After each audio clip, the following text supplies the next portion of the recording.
Happy Valentine's Month, everybody, and Tony here with my review of Mozart's La Nozze di Figaro, which I saw at the Staatsoper Unter den Linden. The conductor was Finnegan Downey Deer. The production was done by Jürgen Flimm and Gudrun Hartmann. The assistant director was Marcin Lakomitsky. The sets were done by Magdalena Gut. The costumes were done by Ursula Kudurna. The choreographer was Katharina Löhr. The lights were handled by Olaf Frese, and the chorus master was Dani Juris. I was really excited to see Jürgen Flimm's production of Le Nozze di Figaro at the Staatsoper Unter den Linden because although I saw a slightly older production back at the Staatsoper im Theater, I was really excited to see tonight's cast, which also consisted of Evelyn Novak as La Contessa Almaviva and Maria Kokareva as Susanna. But first, my thoughts on the production. What I noticed about this production of Le Nozze di Figaro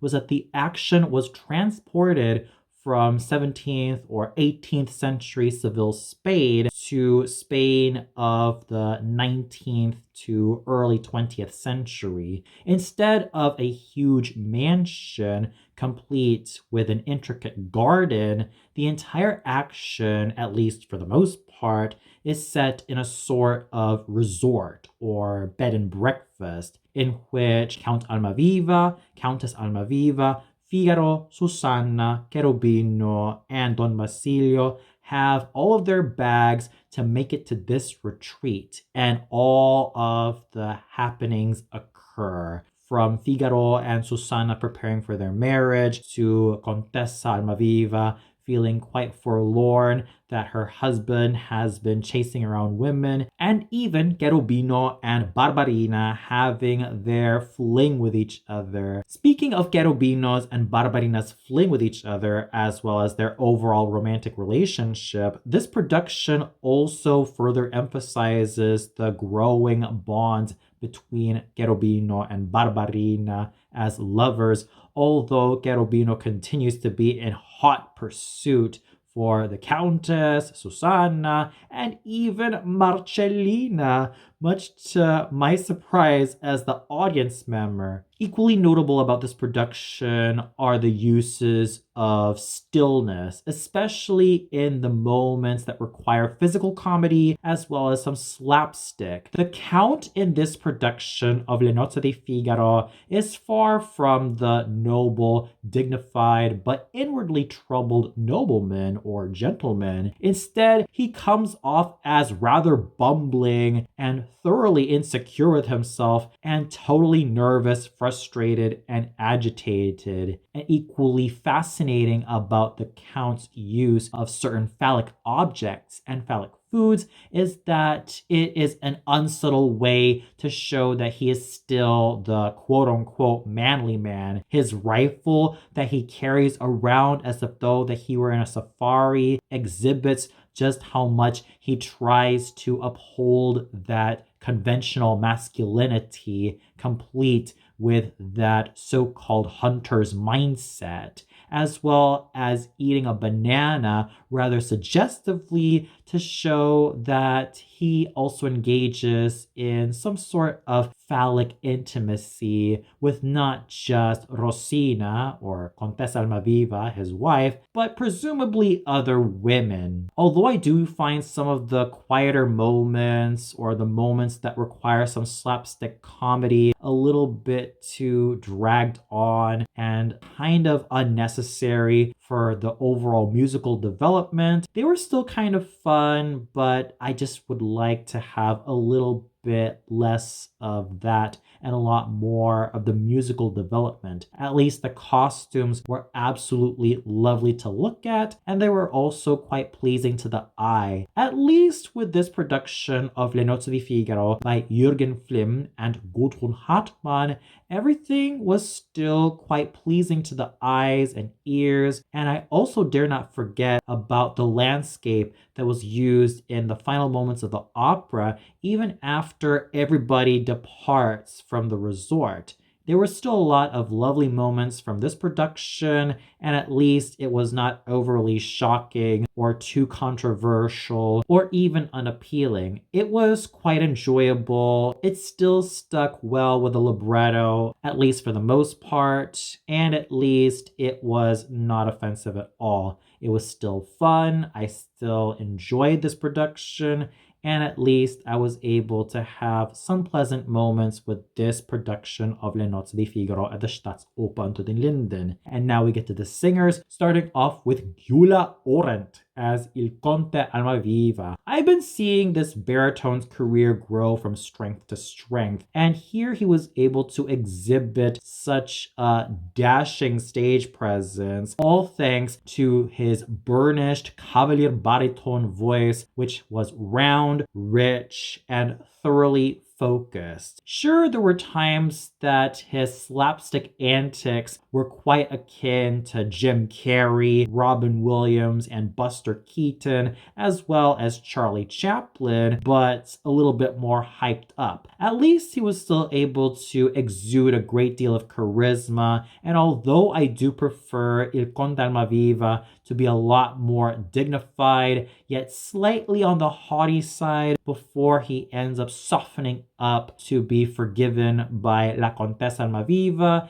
at least I could tell that Gyula Orent had a lot of fun with this version of Il Conte Almaviva. There were also some occasions in which he was kind of on the crooning side, but that's a small price to pay for what is otherwise a fine, focused, and handsome baritone voice that was still able to produce those rich, juicy tones and was still able to be pleasing to the ear. Although I do prefer darker voices such as Heinz Rehfuss or Franco Carabrese, or even Kim Borg, just to name a few of my personal favorite Conte Almavivas from the bass and bass baritone side, I can still enjoy Gyula Orent for what he was able to accomplish as this nobleman, all thanks to his dashing stage presence and his overall flair for fun, dramedy, and some gallows humor in the mix.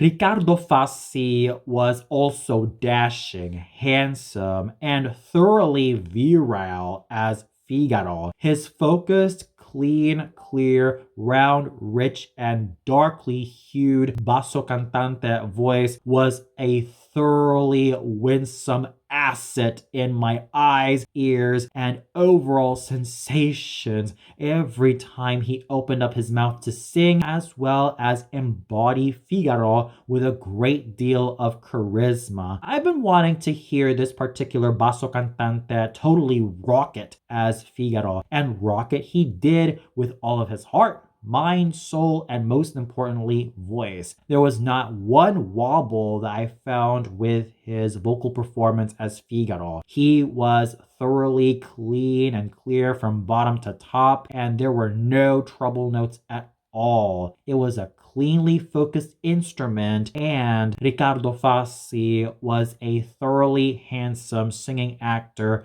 who embodied this role with a great deal of confidence, aplomb, and a whole lot of virility. So bravo to Riccardo Fassi for such an outstanding job embodying Figaro with all of his might, strength, and total vocal prowess. I'm not too crazy about Patrick Zielke's slightly nasal tone as Dr. Bartolo because I do prefer a rounder, richer, darker, and more cavernous voice to sing this role, a la Michael Langdon and Marian Ros. However, at least Mr. Zielke was an involving singing actor. He was still able to portray the comedic elements of this role really well, and he did have some moments where he sounded kind of resonant, especially in the bottom notes. It's just that his bass baritone voice or basso buffo voice isn't something that I could easily recommend for Dr. Bartolo. I am sort of missing that additional emotional depth that I've always loved in Jules Baston and even Paolo Montarsolo, although he's a lot more wonderful in roles such as Leporello from Don Giovanni and even to some extent Masetto from Don Giovanni, although he is a lot more suitable for the former role. At least with Patrick Silke, he was still able to be an involving singing actor, and he was still able to make the best out of his bass baritone voice, despite that nasality that was present, and despite that woofiness that was otherwise a hindrance to his overall vocal performance. Nevertheless, I could still see that Patrick Silke had such a wonderful time embodying Dr. Bartolo, complete with some humor as well as some fine vocal acting. Olaf Bea, a former Count Almaviva, embodies the role of Antonio the gardener. His voice was still quite focused as well as resonant. He had no trouble embodying this character and making the best out of this character part, and I salute his continuous vocal efforts to make the role of Antonio work so well for him. Florian Hoffmann's trademark character tenor voice was put to excellent use as Don Basilio. How he was able to make this character work so handsomely in my ears and eyes was absolutely laudable. His vocal presence as well as his stage presence continued to be rich with charisma, charm, and a whole lot of awesome vocal acting. He was a thoroughly engaging and involving singer that I've always loved to witness on stage, and his vocal assets as well as his theatrical assets continued to be absolute pluses from beginning to end. Marcel Beekman was also absolutely fun as Don Curzio, also thanks to his trademark character tenor voice. Sure, when it comes to listening to Marcel Beekman, he's kind of on the nasal side a la Heinz Zetnik, but the fun that he was able to imbue with Don Curzio and the nuances that he was able to provide for this particular character part were absolutely brilliant. I could never take my eyes off of Signore Beekman when it came to how he was able to embody Don Curzio, and I could sense the charisma, the charm, and the overall likability that he was able to produce as Don Curzio, especially as a singing actor. Natalia Skritska was a velvety-toned, gorgeous, and thoroughly burnished Marcellina. She had such a beautiful, even tone that made me thoroughly convinced that this mezzo-soprano was growing, glowing, and radiating with self-confidence, self-assurance, and a whole lot of aplomb. There is a brilliant future for Natalia Skritska in roles such as Mistress Quickly, Meg Page, and maybe even Fricka from both Das Rheingold and Die Walküre, the second Norn from Götterdämmerung, Adriano from Rienzi, Magdalene from Die Meistersinger von Nürnberg, Brangene from Tristan und Isolde, and maybe to some extent Waltraute from Götterdämmerung, and maybe even an Ortrud, Venus, and Kundry, but most likely Ortrud from Lohengrin. And if she feels ambitious, maybe even Lady Macbeth from Macbeth, Amneris from Aida, and Federica from Louisa Miller. The possibilities for Natalia Skritska are absolutely endless so long as she continues to develop her chest tones, keep on developing her core, and really take advantage of those chest tones like a true mezzo-soprano should. But when all is said and done, Natalia Skritska's vocal and theatrical assets made the role of Marcellina a thoroughly engaging and thoroughly awesome character to witness. Evelyn Novak is certainly no stranger to Le Nozze di Figaro. Once upon a time, she sang Susanna, much like her predecessors, including Elisabeth Schwarzkopf and Mirella Freni. Now she has tackled La Contessa Rosina Almaviva, and this time she has continued to use her elegance, her gorgeousness, and her absolutely beautiful sense of musicianship to embody Countess Rosina Almaviva with purity, dignity, femininity, and a whole lot of charm, which are her greatest assets, no matter what role she has been performing. Over the years, I have seen her grow from a sort of light lyric soprano, specializing in Pamina, Marcelline, Enchen, Musetta, and even Jenny from the production of Mahagoni 10 years ago at the Staatsoper Unter. Now she has been continuing to tackle a lot of full lyric soprano roles, and I knew from the very beginning that Evelyn Novak was going the full lyric soprano direction, much like her predecessors, including Eleanor Steber, Elisabeth Schwarzkopf, Elisabeth Grümmer, Laura Hoffmann, Hilde Güden, Lisa della Casa, Melita Museli, Zena Jurinat, Teresa Stich-Randall, Teresa Zulus-Gara, Gondola Janowitz, and Margaret Price. In fact, when listening to Evelyn Novak embody the Countess, her voice these days has semblances of Elisabeth Schwarzkopf, Kiri Tekanoa, Lisa della Casa, Melita Museli, and a little bit of Lucia Pop because of that luminescent, translucent,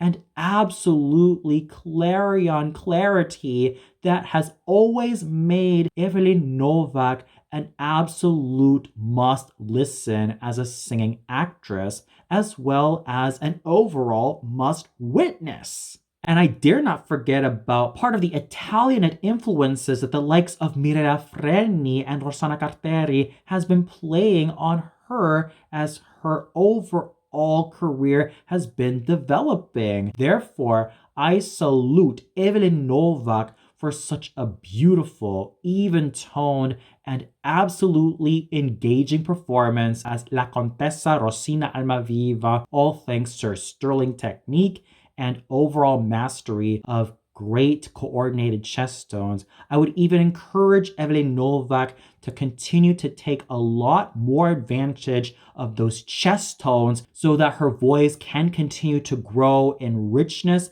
depth, strength, and dimension. She still has those wonderful assets of coordinated chest tones and great head voice at her disposal, but I still encourage her to continue taking advantage of those chest tones so that her voice can prolong in richness and can prolong in more enhanced awesome vocal qualities. But when all is said and done, Evelyn Novak continues to be a shining star. Speaking of shining star, Maria Kokareva is one shining star I've been wanting to see grow, glow, flourish, and reach awesome new heights, especially with her performance as Susanna. I've heard her many times on YouTube singing Madama Cortez's aria Di Vaghi Raggi Adorno from Rossini's Il Viaggio a Reims. And when I heard her sing that particular aria on YouTube, I knew from the bottom of my mind,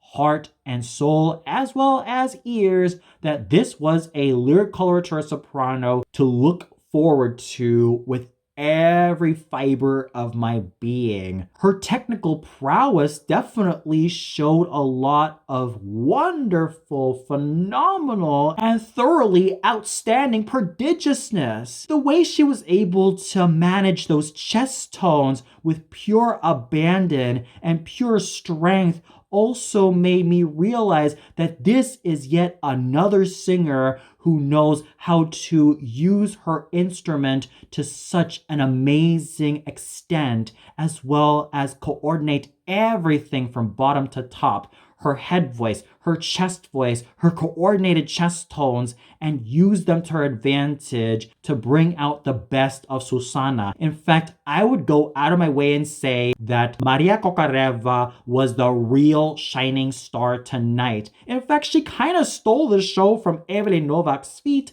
although you could argue that both Evelyn Novak and Maria Kokoreva were on even terms of being the absolute shining stars, but with Kokoreva kind of edging her out a little bit more, all thanks to her great technical prowess as well as her mastery of true bel canto singing. This is a lyric coloratura soprano that I would love to see continue to flourish, grow, and exceed her own wildest expectations. In fact, when listening to her performance as Susanna, I could spot hints of Ileana Kotrubash, Lucia Pop, Mirella Freni, Rosanna Carteri, Melita Museli, and a little bit of Yvonne Kenny and Barbara Hendricks. That bel canto basis, which Maria Kokoreva is defined by as a singing actress, has made her performance as Susanna a thoroughly involving one, as well as one that is truly the gold medal standard of tonight. Therefore, I have to give a huge hip hip hooray to Maria Kokoreva for such a great, awesome, and brilliant performance as Susanna. And here's also hoping that she continues to take advantage of those chest tones, keep on growing in richness, depth, and beauty. And here's also hoping that she also tackles the likes of Lucia Ashton, Linda de Chamonix, Amina, Elvira Valton from I Puritani, Giulietta Capulet from I Capuletti e Montecchi, more performances of Juliette from Romeo and Juliet, both Olympia and Antonia from Le Comte d'Hoffmann, Leila from Le Pêcheur de Perles, Mireille from Gounod's Mireille, and even Corina from Il Viaggio a Reims, Magda di Civri from La Rondine, and even Anna from Le Villi. The possibilities for Maria Kokoreva are absolutely endless so long as she continues to strengthen her technique and ensure that her chest tones remain as omnipresent as ever. Rebecca Weilroth was a thoroughly charming, absolutely sweet-toned, and thoroughly velvety toned cherubino. Her voice was like silk and satin just pouring out of her mouth. Sure, she could use a lot more work on her chest tones, but when she also hit those good amounts of coordinated chest tones, she sounded really brilliant. It also says a lot when true sopranos such as Evelyn Lear, Sena Jurinats, Edith Matis, Faith Esham, and Louise Helitzgruber had a lot more coordinated chest tones as cherubino, but that is not to discredit Rebecca Weilroth's overall vocal prowess. She was still a gorgeous singing actress. She was absolutely credible as cherubino, and the way she was able to embody him, body and soul, was just absolutely outstanding. There was just a lot of brilliance and charisma just flowing out of Rebecca Weilroth as cherubino, and her vocal and theatrical performance was absolutely stirring from beginning to end. Regina Konch was thoroughly lovely as Barbarina. Her crystalline, clear, light lyric coloratura soprano voice just shone with so much beauty and so much charm as this lovely gardener's daughter that I felt like I was eating out of the palms of her hands with such delight and joy. This is an absolutely lovely lyric coloratura soprano I continue to look out for in the best possible way because her technical prowess and her sterling technique were absolutely wonderful as Barbarina. Special kudos also has to go to Indira Echevarria and Constance Löwe for their stirring performances as the two bridesmaids. So overall, the singing was absolutely brilliant. Special kudos also has to go to Evelyn Novak and Maria Kokoreva for being the absolutely brilliant shining stars of the evening, all thanks to their awesome technical prowess. I could even see a great future for Evelyn Novak singing the likes of Suor Angelica from Puccini's Suor Angelica, and maybe even Desdemona from Verdi's Otello, and I dare not forget about Amelia Grimaldi from Verdi's Simon Boccanegra. And as for Maria Kokoreva, I could definitely see a lot of brilliant future plans for her as Pamina, Violetta Valérie, Lucia Ashton, and Mireille, just to name a few. And lest I forget about both Olympia and Antonia from Le Comte of Man. The possibilities for these two awesome ladies are absolutely endless. And when it comes to these two awesome ladies, they were also accompanied by their two leading men, Gyula Orent as Il Conte Almaviva and Riccardo Fassi as Figaro respectively. Gyula Orent was still an absolutely charming, virile, and thoroughly engaging Conte Almaviva, and as for Riccardo Fassi, he was definitely the best out of the male singers, especially when it came to the low voice male singers. Both Gyula Orent and Riccardo Fassi also made a lot of awesome vocal magic as Il Conte Almaviva and Figaro respectively. And I dare not forget about the absolutely outstanding efforts accomplished by Patrick Silke's absolutely comedic Dr. Bartolo, Olaf Beer continuing to deliver the goods as Antonio, Florian Hoffmann's and Marcel Beekman's characterful Don Basilio and Don Curzio respectively, Natalia Skritska's gorgeous and absolutely noble Marcellina, Rebecca Weilroth's lovely Cherubino, Regina Concha's equally lovely Barbarina, and the equally astounding efforts accomplished by Indira Echeverria and Constanze Löwe as the two bridesmaids. Everybody was at their A-game tonight, but it was Evelyn Novak and Maria Kokareva, as well as both Gyula Orent and Riccardo Fassi, who managed to steal the show from everybody's feet. The conducting done by Finnegan Downey Deer was bold, briskly paced, and as I stated before, on the fast side. Sure, there were some moments that could use a little bit more nuance, a lot more temperament, and a little bit more balance, but at least in some of the brisker moments, there were occasions in which it did work at its favor, although there were some occasions like Porgi Amor that should have used a little bit more lento, nuance, and a lot more of that lushness. Because there were times that he kind of sounded like he was rushing through the orchestra, but at least the overture was absolutely involving. So I still kind of demand a little bit more nuance in Finnegan Downey Deer's conducting, but at least he was still involving as a conductor. At least he was still able to invoke that sense of excitement in the orchestra. And the chorus and the orchestra of the Staatsoper Unter den Linden were absolutely brilliant. So with Jürgen Flimm's really fun production of Le Nozze di Figaro, which has also maintained a lot of the drama giocoso elements, as well as using elements of slapstick comedy and that opera buffa element also added there as well, at least this was still quite an interesting evening for opera. But this was also bolstered by some really great singing, especially from the four main leads: Gyula Orent, Evelyn Novak, Riccardo Fassi, and Maria Kokareva. Gyula Orent's virile handsomeness was also coupled with his fine comedic timing as Il Conte Almaviva. Evelyn Novak's gorgeous lyric soprano voice was translucent, radiant, and absolutely glowing from beginning to end. Riccardo Fassi's virility as a basso cantante singing Figaro was thoroughly engaging, and Maria Kokareva's technical prowess was an absolute must listen and showed just how astounding she is as a true lyric coloratura soprano with great chest tones and awesome coordination. I dare not forget about the fine efforts accomplished by Patrick Silke, Olaf Beer, Florian Hoffmann, Marcel Beekman, Natalia Skritska, Rebecca Weilroth, Regina Conch, Constanze Löwe, and Indira Echeverria. Everybody was at their A game, everybody managed to do their best, and they were all able to pull their weight with Gyula Orent,